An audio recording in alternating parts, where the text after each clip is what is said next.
questions, whether or not you're cooking tonight, I would say please put them in the chat, and I will check every so often. Or maybe Erin, you can also keep an eye if you can. If not, no worries. I'll take a look, and we'll make sure that your questions get answered.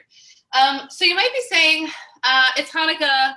Why are we making Rugelach? Why aren't we making latkes or sufganiot or, Moroccan sfenge or, any bimuelos, Sephardic bimuelos, any other kind of fried food?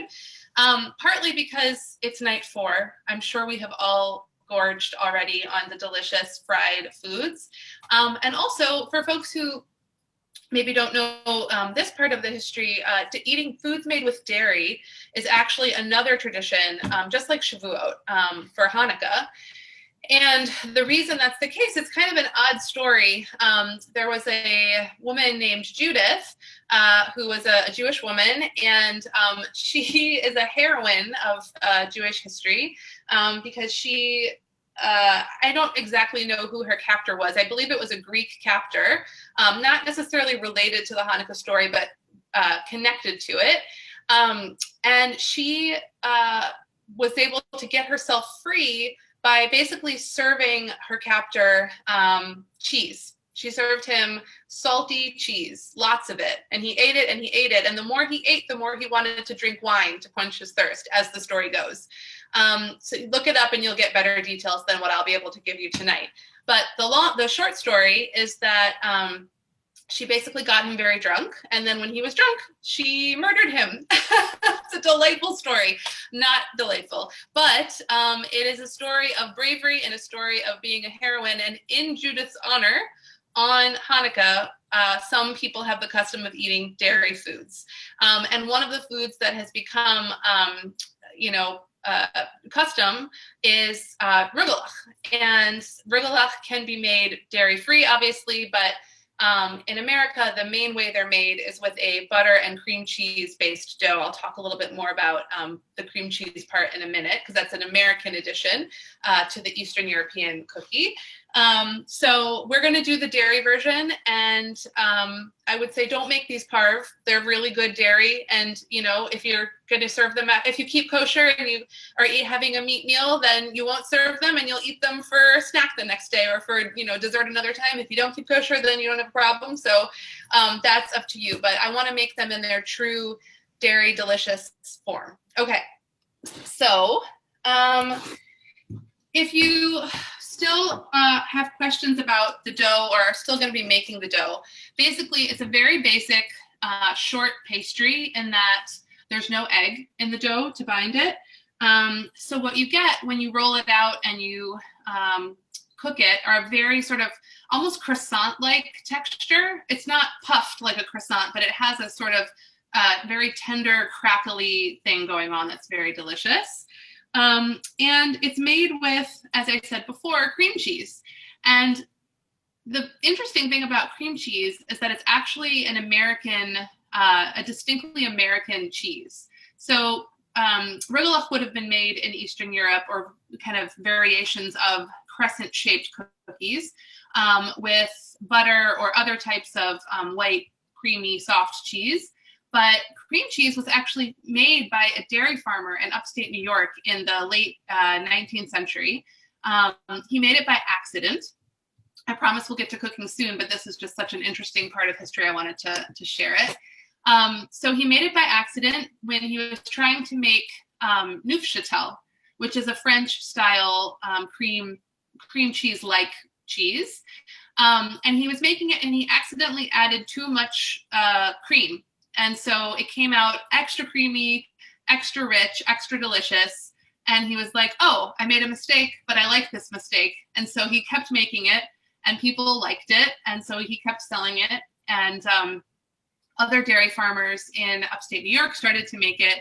And then this company that you may have heard of called Philadelphia started to make it, and the rest is history. So cream cheese became very, very important to Ashkenazi Jewish cooking in America, but there was never cream cheese in the form that we have it today back in Eastern Europe. So it's kind of a fun way that the traditional recipes evolve when they get to a new place.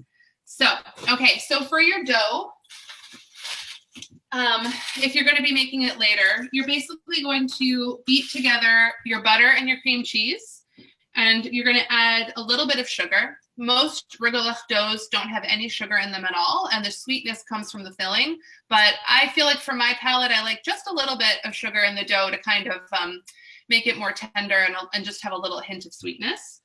And then you're going to add vanilla and salt, and then your flour. You can make these gluten-free. I have made them gluten-free before. If you want, you can use a one-to-one gluten-free flour like Bob's Red Mill or any company that makes a good one-for-one. So if you have gluten-free people in your family, they're a little more delicate, but they work. So just a heads up. And what you do is just like Hamantaschen dough, you form it into discs. Mine's all wrapped up, but you form it into a disc and pop it in your refrigerator for a couple of hours to let it firm up enough to roll. And so that's where we're at right now. So what we're going to do is we're going to make our filling together, and then we're going to roll out our dough, and I'll show you how to form them. It's actually a really fun cookie to make. So we'll do that. All right, let me see. Were there any questions in the chat yet? No. Okay, great. You guys are on the ball. Okay, so for our filling, there are a million different ways you can fill Rugelach. It tends to be jam, nuts, chocolate chips sometimes, raisins, dried fruit. You can really fill them with anything sweet. I've actually also made savory Rugelach before with, I did an onion jam and goat cheese one that was really delicious. So you can go savory with them as well, but traditionally they're sweet. And for this one, we're going to start with a cup of walnut halves. I actually have kind of finely chopped walnuts, so I'm going to just give them a rough chop. But if you're starting with more like walnut halves, go ahead and throw them on a cutting board, and we'll just cut them up. You want them to be in fine enough pieces that when you're rolling your dough, that they don't like break the dough, if that makes sense. So what you're going to do, here, I'll make it so you can see my cutting board, is you're just going to use a rocking motion with a larger knife to get your nuts finely chopped. Again, mine are already starting quite small, but if you're starting with like walnut halves or full shelled walnuts, you want to give them a good solid chop. I always find this process really therapeutic. Really all baking I find therapeutic. I started out as somebody who, when I was first getting into writing about food and cooking, I started out as somebody who thought of myself more as a cook rather than a baker, but I have since come to really love the art form and the precision of baking. Okay, so I'm gonna throw these walnut halves into a bowl, hopefully not spilling too many of them. I'll probably spill a couple because that's just the way it goes. And to that, I'm going to add, it's a really simple filling. I'm going to add 3/4 cups of mini chocolate chips. I really like this brand, Enjoy Life, because my kids don't really have allergies, but they go to school with a lot of kids do. So these have no allergies in them at all, like no dairy, no whatever. So they can be shared with friends. Oh, I think I have exactly 3/4 of a cup. That's very nice. And to that, I'm also going to add a 1/4 cup of regular sugar, just to give it a little more sweetness. This will sort of caramelize as it cooks. And I'm going to put in 1½ teaspoons of ground cinnamon, and I'm going to reserve a ½ teaspoon for later in the recipe. So 1½ teaspoons. Oh, and I have to share this cinnamon with you. There's 1½. So there's this wonderful company. I don't know if you guys can see my cinnamon. It's called Burlap and Barrel. It is a spice company founded here in New York City by these two nice Jewish boys. One is, I think, Israeli, but has lived in the States for a long time, and the other calls himself a quintessential New York Jew, whatever that means. But they have a really cool spice company in that they work very closely with the farmers that they're sourcing spices from. Normally, a spice company will just sort of buy from lots of different places and package it all together in one bottle. So in one jar of cinnamon, you may have some cinnamon from Sri Lanka and some from Mexico and some from other places, kind of all in one jar. But Burlap and Barrel does what's called single source spices. So it all comes from one farm, and that way they can really control for the quality, and it's just like the most delicious cinnamon, and they have all different spices from all over the world. And they're actually starting to do some domestically grown spices as well, because as you know, for the last year, COVID has stopped us from going anywhere, so they're not able to go to their partner farms and like they normally would be traveling to Indonesia and to Vietnam and wherever else they get their spices from multiple times a year, and they can't do that right now. So in the meantime, they're also working with local folks. So anyways, I'm not sponsored by them. I just really like their product, and you should check them out. They do mail order. Okay, so I'm going to take our filling here. I'm just going to mix it up. The sugar will kind of sink to the bottom because it's heavier. That's okay. You just kind of want to make sure the cinnamon permeates everything. I could honestly just eat like a bowl of this like cereal, but I won't because that would be probably not the wisest idea. Okay, and now what we're going to do is we're going to get our dough, and we're only going to work with half of it at a time, and we're going to keep the other half refrigerated. And you want to start, I'm going to make it so you can see this a little bit better in a second, but you want to start with a lightly floured surface, just so I cleaned this right before the class. A nice clean flat surface. If you have a large marble slab or something fancy like that, you can use that, but a regular old countertop also works. And I'm going to take out our dough. It's a very similar dough or a similar process as making hamantaschen, where you make the dough and you refrigerate it and then you roll it out. But the difference is that this dough has no egg in it. And so what we're going to do is take our rolling pin. I like to flour the rolling pin also because it stops it from sticking. And we're going to start from the center of our dough, and we're just going to roll from the center outward and kind of rotate it until we have a very large, very thin circle. So what do I say in the recipe? I think it's about 1/8 of an inch thick. So it's quite thin. And because when you're going to make the rugelach, you'll see that you don't want it super thick because you're going to roll the dough in on itself. So you want the individual layers of the dough that you're going to make to be thin. So you'll see I'm flipping my dough back and forth. That just helps to keep it from sticking. And if your edges are starting to crack like this, don't worry about it. You can kind of pinch them back together. That's very, very common for dough. And what we're basically looking for is a very large circle.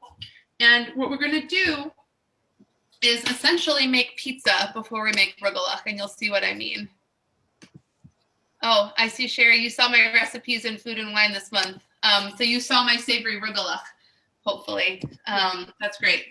I developed it for a spread I did with them. Okay, so if your dough is straight from the fridge and it's rock solid and it is just not rolling out, you just need to let it sit out for 5 or 10 minutes, and it will soften enough that you can work with it. But you will see this dough softens very quickly, so you want to actually work fairly fast. You want to get this, you don't want to like start rolling your dough and then go have a cup of tea and a conversation with a friend on the phone and leave it, because it will get too soft and you'll have to throw it back in the refrigerator to firm up. So once you start rolling out your rugelach, keep it moving. Oh, but the other thing is you of course want to preheat your oven. So if you're baking, you want to preheat to 350 degrees Fahrenheit or 180 Celsius. I don't think anybody uses Celsius, but it's in the book, so I'll say it. And you also are going to want to line 2 large baking sheets with parchment paper. Just set those aside until you need them. So go ahead and do that if you haven't already. And I'm just going to keep working this dough. We're almost to the point where I want it. And yeah, I feel like by the 4th night of Hanukkah, I'm just sort of done with the latkes. So it's nice to eat something that feels still traditional to Jewish cuisine, but isn't fried potatoes anymore. I could eat latkes year round, but it probably wouldn't be a great idea. And unfortunately, my son, my 6-year-old, has typical 6-year-old pickiness going on, and he doesn't like latkes. It's so sad. I tried. My husband are like, oh, these are really good, and he just won't do it. So what we did for him is he really loves olives. So we actually fried. There's a recipe in Modern Jewish Cooking, my other book, for fried olives, and so we made those, and he really loved those. So it's our new Hanukkah tradition. I'm all about finding ways to make old traditions new. Okay, so you'll see here, I don't know how well you can see, I have a large, very thin dough round. And what I want to do is just take a small sharp knife and just kind of pare off the raggedy edges. You can, you'll be able to re-roll these if you want to. You can throw them out if you don't want to. But you just are kind of trying to make a large, thin 1/8 inch circle. And you don't want these super raggedy edges on the sides. So I'm going to just put those aside, and at the end, I'll see if I'm feeling up to re-rolling them. Okay. So we've got our dough, and we are ready to go and fill it. So what we're going to do is we're going to start with, I believe it's 1/2 cup of our apricot jam. Let's see, yes. So the recipe calls for 1 cup of jam, but you start with 1/2 because obviously you're spreading it between the 2 different discs of dough. And you can use any type of jam you like, as long as it's sort of not too runny. You don't want to use a jelly. You want to use something that's more like a preserve or a jam. Apricot is very traditional. Raspberry is very traditional. I like to do marmalade sometimes. It's kind of nice with the chocolate and the cinnamon. But whatever you're doing, you're going to take it and basically plop it onto the center of your dough. And this is the part where it's going to feel like you're making pizza. You're going to take the back of the spoon and you're going to start spreading it out, imagining that you're making, you're putting pizza sauce on your dough. And you're probably thinking, okay, where are the rugelach? But you will see in a minute. If you have any really large pieces of apricot, I would take them out depending on your jam. You might have some really large pieces. I'm going to eat those on yogurt later, probably for a snack, but they're not going to work really well in this recipe. So go ahead and remove them. Let me just see if there's any questions really quick. Okay, no, great. You guys are pros. And you want to leave about 1/2 inch of dough without any jam. But other than that, you're basically looking for a very thin, even layer of your jam. Hopefully you guys can see okay. And I'm just taking off the larger chunks because they just won't work. Okay, so from there, you're going to take your mixture that you made earlier and get all that sugar cinnamon on the bottom, and you're going to sprinkle about 1/2 of it over top. Doesn't have to be exactly half, you know, you can eyeball it. But you do want to try to get a nice even cover. You can use your hands to kind of press it in a little bit to the filling, to the dough. But this is how you're topping your Rugelach pizza here. And then the magic is going to happen.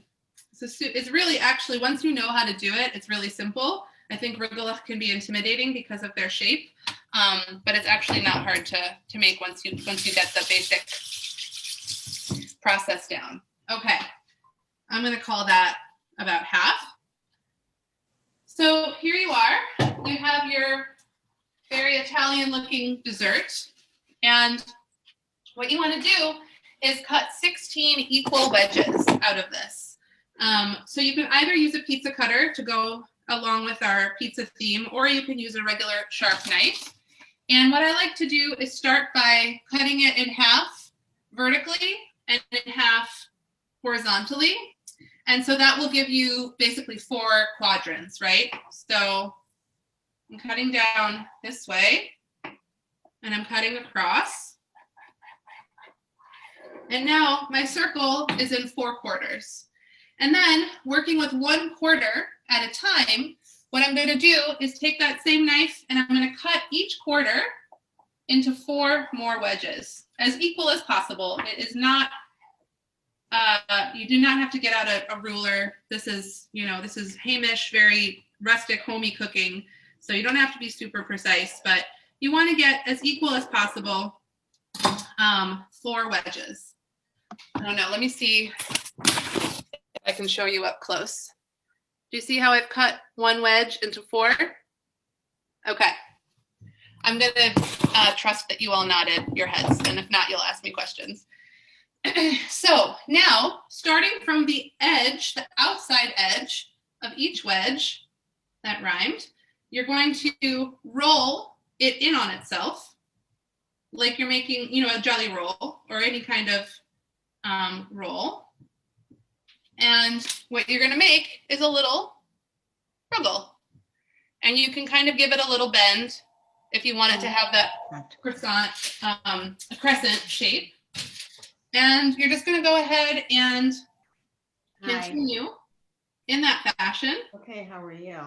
It's actually really, really fun to make these.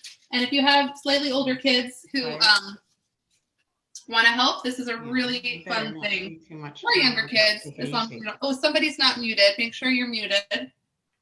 Unless you're asking a question to me, in which case you can totally unmute. No. And we're just going to continue in that fashion. Yeah, hold on 1 second. Let me just call me in on the, I'll talk to you, but I'm just going to switch just a second. Okay. Actually, Erin, are you able to mute people from your end? Just so we don't get any background noise? Yes, I can. Awesome. Thank you. I mean, whatever. Life is background noise.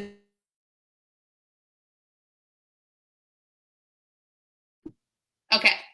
So we're just gonna, okay, so now I'm on to my next quadrant. So I'm gonna go ahead and do this.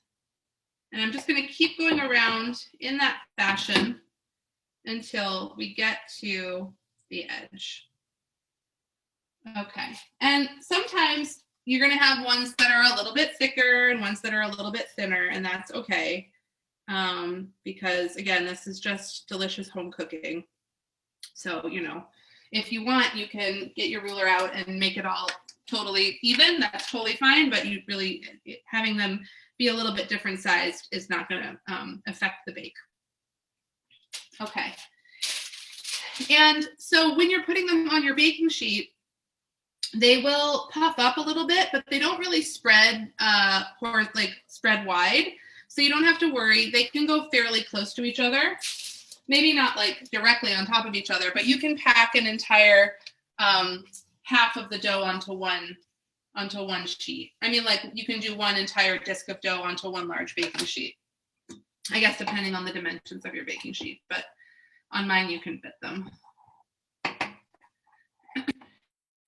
And so this recipe, it makes 32 cookies, right? Because you're doing 16 rounds and you're doing it twice.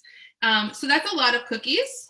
This time of year, I know everybody is making cookie plates and doing holiday gift exchanges and stuff. So it's actually a nice amount of cookies for that. But if you're making these the rest of the year, you can have the recipe, you can cut it in half with no problem, but they also freeze really well. I actually almost always have Rugelach in my freezer, which makes me feel so much like a Jewish mother, I can hardly stand it. And they can be revived or like warmed up in the toaster oven or in the regular oven really, really quickly. And they kind of get their texture and their taste back with no problem. So you can absolutely have these in a nice, like well wrapped for up to 4 or 5 months in a freezer without them suffering anything on the quality. Okay, so I'm going to go ahead and finish these last 4, and then we're going to do the other ones together just so I can get you guys in the oven. But I want to stop and just quickly see if there's any questions while my hands aren't super dirty. And you may notice, like at first, that the rolling feels a little bit unnatural, but by the time you're done with it, you're going to be a pro. Something interesting about Rugelach is, so they actually, their predecessor, their cookie that kind of preceded them in Eastern Europe was actually called a kipfel, Kipfel or Kipfl if you're doing the more Yiddish spelling. And they were a little bit different. They were crescent-shaped cookies or pastries, and they actually, that word referred to several different pastries. And it was really only in America that I said, that they became a cream cheese-based dough. In Europe, they were often made with a yeast-based dough. It was parve, and it was yeasted. And that is the version that went to Israel. So in America, they became cream cheese and butter dough. And in Israel, if you've ever had, for example, the Rugelach from a place called Marzipan in the Shuk, that's the most famous version. But they're made with a yeasted dough that's dairy-free, and instead of being sprinkled with cinnamon and sugar like these ones are going to be, they were soaked in like a sugar syrup, which is very, very common in Middle Eastern desserts. So it's kind of funny how one pastry kind of split into 2 pastries, one in America and one in Israel. They're both really delicious, but this is the version that I prefer just because I really like the dairy dough. Okay, so are there any questions? Feel free to unmute yourself if you have a question and you don't want to type it into the chat. I'll give you a second to ask. No? Okay, so I'm going to go ahead and do my second dough. You can see my recycling. I used my New York Times. I don't know what that says about me. Probably nothing good. But I used my New York Times wrapper to not have to waste more plastic because I'm a hippie like that. And we're going to roll this one out. And I will just say, obviously, like, everybody has too many cookbooks already, but because of that, when I was working with my publisher on this book, we decided to make a series of small books. So there's a series called The Little Book of Jewish Blank. The first one is The Little Book of Jewish Appetizers. The second one is The Little Book of Jewish Feasts. And the third one, which is this one, is The Little Book of Jewish Sweets. And they all follow the same pattern of being 25 recipes, which is not very many, but I tried really hard to curate them to be kind of interesting and global and kind of take the entire world of Jewish cuisine into consideration. So in the sweets book, I have Ashkenazi desserts, but I also have a lot of Middle Eastern and Sephardic desserts as well, including a Syrian pastry called atayef, which are these kind of pancakes almost that you fill with nuts or cheese, and then you fry them. So they're actually a Hanukkah food, but they're too messy to have made on a demo, but they're delicious. And again, you soak them in that sugar syrup. So those are in there. There's a Greek recipe for korbidis, which is basically like a buttery shortbread that you roll in powdered sugar. If you've ever had Mexican wedding cookies, it's very, very similar to those. And so I try really hard for the books to simultaneously be small enough that they fit, nicely on your already overcrowded cookbook shelf, but also have, a really kind of interesting collection of recipes from around the world. And the hope is that they're very small and cute and giftable. And the hope is that you can decide whether you want to buy one or collect all three, as the old commercials used to say, for various things that came in series. So that's those books. And I really love them. I turn to them a lot because they're not annoying to have on the counter like so many other books that are just like so large and take up your whole counter. They kind of stand up really nicely in the background. So anyways, that's my awkward plug for if you want like a copy. You can find them anywhere you buy books. All right, so I'm going to do my second one. And I'm going to just tilt that so you can see better. So again, I'm going to cut off my raggedy edges.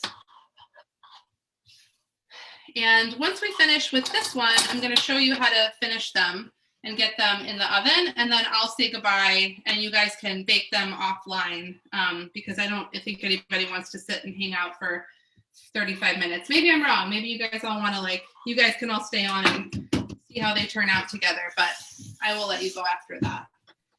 Well, we are all going to stay on because somebody had reminded me that I forgot to get a screenshot. So after you can stay on for a screenshot too if you want, but I'll take you off spotlight and we can all post our picture really quickly. I love that. That's great. Okay. I am going to eyeball this second jam because I think I saw on the container there was a cup in here.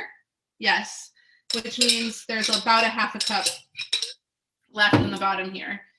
I should say, as a cookbook author, when I develop recipes, I work really, really hard to make sure that they're going to turn out. So I test them over and over until they're foolproof and they will turn out. But then once you kind of, I've made Rugelach 100 million times. So once you kind of know, you can kind of free eyeball it a little bit more. And I know people say when you're baking, you want to be very, very precise. So if you want to follow the recipe directly and specifically, it will bring you to the right spot. But once, my grandmother never used recipes when she baked, and everything she made was delicious because she just knew it. She knew it by feel and by smell, and she used all of her senses to cook. So I aspire to that. Okay, so I have the rest of my cinnamon sugar and walnut and chocolate chip mix.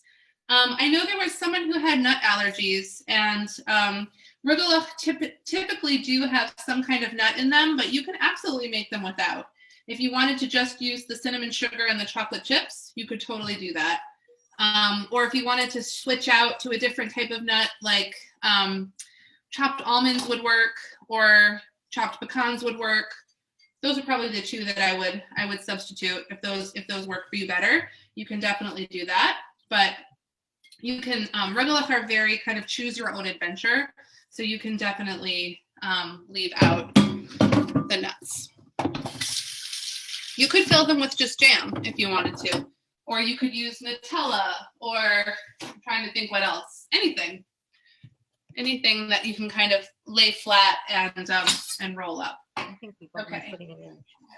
So I'm going to go ahead. I'm going to do these ones really fast so I can show you how you finish them off. Let me move my first little tray just so you can see this is what they look like. So cute. Oh, and rolling all over the place.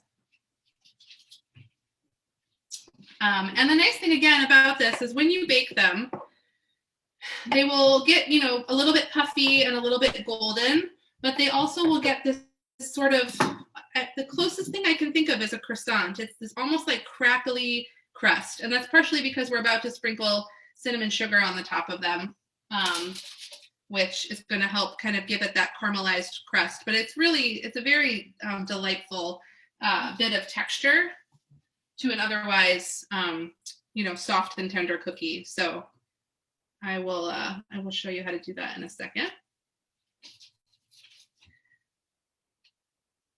Okay. And someone usually asks me when I'm making rugelach, whether you can make them but not bake them. Fill them and roll them and then freeze them until you're ready to bake. And I believe that you can do that. I've never tried it, but I can't see why it wouldn't work. But because they freeze so well once they're baked, for me, I just always bake them and then have them ready to go that way. I think I saw a question pop up. Let me see what it was. Julie, how do we buy your book? Can it be autographed? So Erin, I don't know, is the shul not, the shul's not doing that, right? Not for this. Okay, so that's totally fine. So what I would say is, yes, I can autograph it. What I would do is you can buy the book anywhere you buy books. I always tell people to buy local if they can. So if you have a local bookstore, support them, especially this time of year, especially in a year of COVID when booksellers are hurting the way every other small business is. But obviously, if you want to get it online, you can and get it sent to you. There's actually an amazing website called bookshop.org. I don't know if you've seen it, but it's a way of getting books mailed to you, kind of like through Amazon, but they give a portion of the money to independent bookstores. So that is a way to kind of split the difference. However you get it, once you have it, what I can do is I can mail book plates to the shul or directly to you if you give me your address, which are basically just very simple mailing labels that I'll sign, and then you can stick that right into your book. So that is, if I was in person, I would obviously be there to sign books right after the event. But since we're still in COVID, limbo for a little while longer, that's the way that I would say to do it. Get your book however you want to get your book, and then I can send you a book plate. And the way you get in touch with me is, I'll put this in the chat at the end, but my website is just my name, Leah Koenig. You can look on my name on the screen to find it. So it's leahkoenig.com, and my website is on my my email is on my website. So you can get in touch with me pretty easily that way. And for folks who are on social media, I'm also on Instagram and all the other ones. So feel free to reach out to me there as well. Okay, I'm almost finished with my second round. I'm kind of flying through it so I can show you the rest, but if you're still working on your rolling, just keep going at your own pace, and you can catch up in a second. All right, I'm gonna rinse my hands, check the question that I see just popped up, and then I will show you how to get these in the oven. Let's see. Robin, the name of the spice company, it's called Burlap and Barrel. I believe it's .com. I can't imagine it's not. They're really wonderful. And Sarah, I've really enjoyed using your cookbook. Oh, thank you. I'm so glad. That makes me really happy when I hear people are enjoying my book. I work really hard to try to make them usable and fun. So I'm glad that it's doing that. Okay. So let me just do 1 second of getting crumbs off of this counter, and then we will finish up. Okay, so I have my 2 trays here let me get that out of the way. I have to say, when I first started doing these Zoom demos back in March, they were like, I felt like a fish out of water, but now they feel super, I I don't know, they feel super fun. I actually have been really surprised at how nice and intimate demos can be, even remotely. So I'm really grateful that technology allows for that. But it's definitely broken the fourth wall, right? Like, you get to see inside people's homes, or in my case, my neighbor's home. And that's kind of cool. All right, so the last thing we're gonna do is we're gonna egg wash our cookies, and we're going to sprinkle them with a little bit of cinnamon and sugar, and then we're gonna pop them in the oven. So egg wash is very, very simple. You take an egg, you crack it in a bowl. Some people say to only do the whites or the yolks. I just do the whole thing because I find that it gives it nice color. And you're gonna add approximately a teaspoon of water, just a splash, not a lot, just enough to kind of thin it out. And you're gonna take a fork or a whisk, and you're just gonna whisk it until the yolk and the whites are combined. Doesn't need to be super frothy, just you wanna make sure that the yolks and the whites aren't separated anymore, so that you get a nice even egg wash. Okay, you're gonna set that aside. And sorry to dirty another bowl, but we're gonna do one more bowl. And it can be a small one, because we're basically gonna take 2 tablespoons of sugar. I'm gonna eyeball this, but if you want, you can measure it. So 2 tablespoons of the sugar that you reserved from earlier, and a half teaspoon of your cinnamon. And this is going to be your topping. I have no idea if that's right, but it's close enough for my purposes. And you're just going to mix it up until you have cinnamon sugar. I have 2 small kids, and I really like to have cinnamon sugar just kind of in a jar at the ready for sprinkling onto toast or popcorn sometimes. It's just kind of a very simple way to make foods taste special for kids. So I usually make more than I need for any given recipe. Oh, I just have to show you these. I don't know if you guys like black and white cookies. I love them. And I developed a recipe for this book for a mocha black and white. So it's very, very similar to a regular black and white cookie, but it has espresso powder in the chocolate side of the frosting. And then it also has brewed coffee in the cookie part. And they're so, so good. I just had forgotten about them till I just saw the cover, so I got excited. That's another great cookie for this time of year if you're doing cookie exchanges or holiday gifts. Okay, so I just have a basic silicone pastry brush. If you have a bristle one, that's fine too. If you don't have a pastry brush, you can do this very carefully with like a fork or a spoon or your fingers, but you want to be very, very gentle because you don't want to crush your cookies, and you also don't want to have giant puddles of egg on your baking sheet.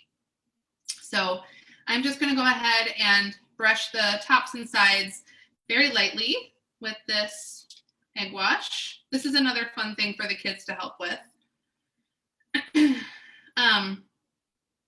And one thing, so you're going to put these in the oven for 30 to 35 minutes until they're golden brown and have that little crispy top going on. And then I want you to immediately when you get them out of the oven, I want you to move them onto baking racks to cool. And the reason that is because some of your jam is going to leak out. That's totally normal. It's going to leak out of the sides onto the baking sheet. Not too much, but some. And if you leave them on the baking sheet, it will harden very, very quickly into almost like a glass. Like it almost becomes like crazy jammy, almost glassy in consistency, and it will stick to your baking sheet even if you have parchment paper on it. So you want to get it off the parchment as quickly as possible and onto cooling racks to cool.